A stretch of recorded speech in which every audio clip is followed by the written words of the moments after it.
Now this was Southern rap. Yes. And you had a little bit Kilo Ali, you had a little the Kilo. Yeah.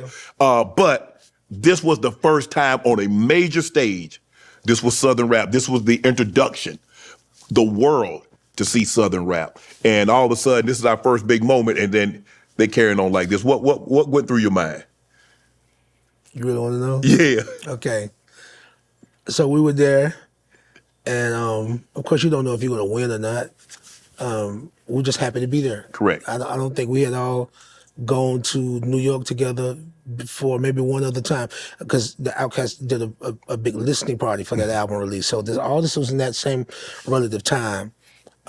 So second time in New York together, nominated for the award, but they were booing. You can't even really tell just how loud it was. It was a big boo. Like, everybody booed. I was like, damn. You know what I'm saying? So with that, I just said this in another interview too, like how I felt then with them giving me shelter and giving me love and giving me family and something to be a part of.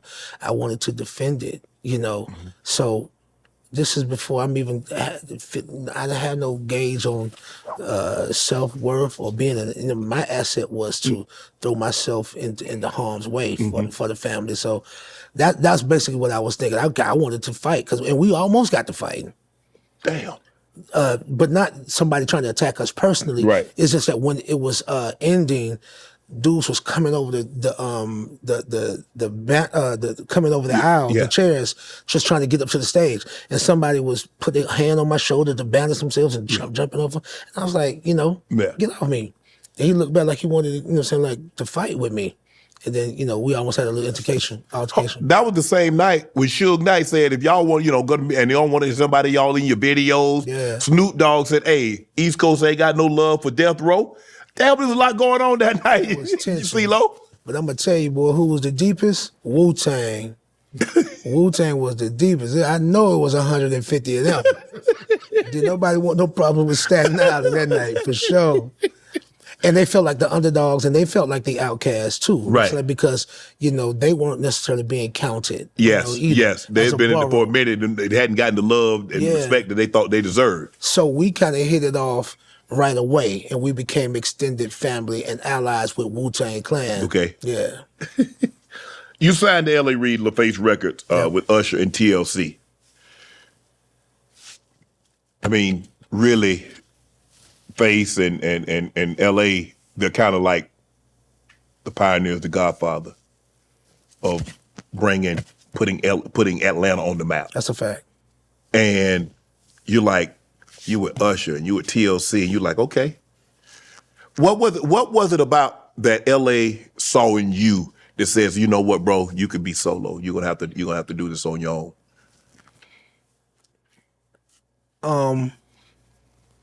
Because had he heard you sing or just heard you rap? Or had you did anything for him that led him to believe that, you know what, bro, he can sing R&B, he can sing. And I'm glad you're asking me this question. L.A. Reid, and I call him Godfather to this day. Yeah. I'm not going to say that he was partial to me. He was partial to us. Mm-hmm. I think that he may have had some conversation with whomever as someone giving him context about what it was I was, aspiring to do for going forward. Okay. But this is his job to be able to pinpoint and identify with, you know what I mean? Yes. And he was like, you definitely got something special. And I just think we had something kindred amongst us because we're both Geminis, so and maybe he took a liking to me like that. And then, but L.A. Reid, I got to just also thank him publicly too, because he took great care of me. When my mother passed, they took care of my mother's, arrangements, you know what I'm saying? When I got married, you know what I'm saying, like they took care of my wedding for me, Wow. Just on love, So when it was time for me to do my thing, he gave me a Prince deal, a Prince opportunity, the same way that Warner Brothers gave it to him. So people don't really know this, but I wrote and produced my entire first album. Wow. So that's Closet Freak and Getting Grown and all that good stuff. You know what I mean? So Yeah.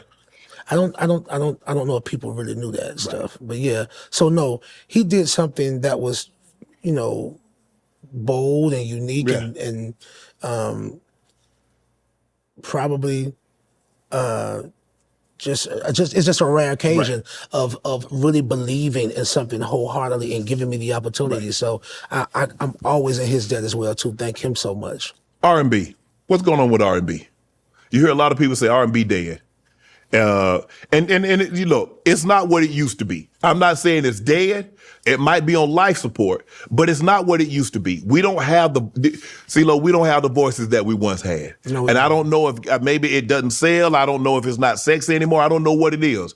But when I was growing up, I mean, I grew up with Teddy Pendergrass and I Barry White and, you know, Hathaway and all those guys. So it was a plethora. I mean, we didn't just have one or two. We just didn't have Usher, Chris Brown. We had 15, 20 that you could listen to. Facts.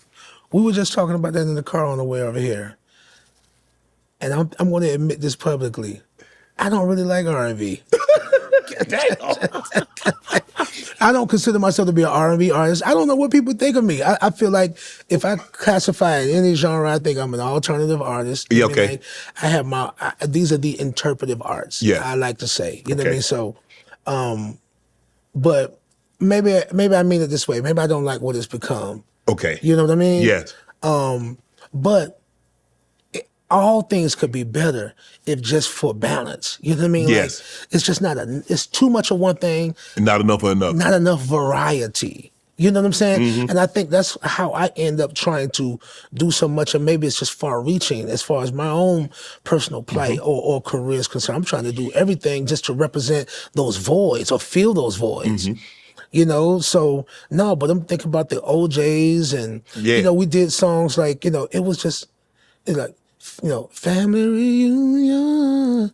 You know what I'm saying? Yes. Like, it's just a song about, it's so nice to see the family come together. Yeah. We don't, I mean, Right. everything don't gotta be about. Even the big bands sung. You look at the OJs, you look at the Ohio Players, you look at Earth, Wind and Fire, you look at the Doobie Brothers, Yeah. you look at Atlantic Star, you look at, you look at but they sung, even though they were big band and had fast song, they slowed it down.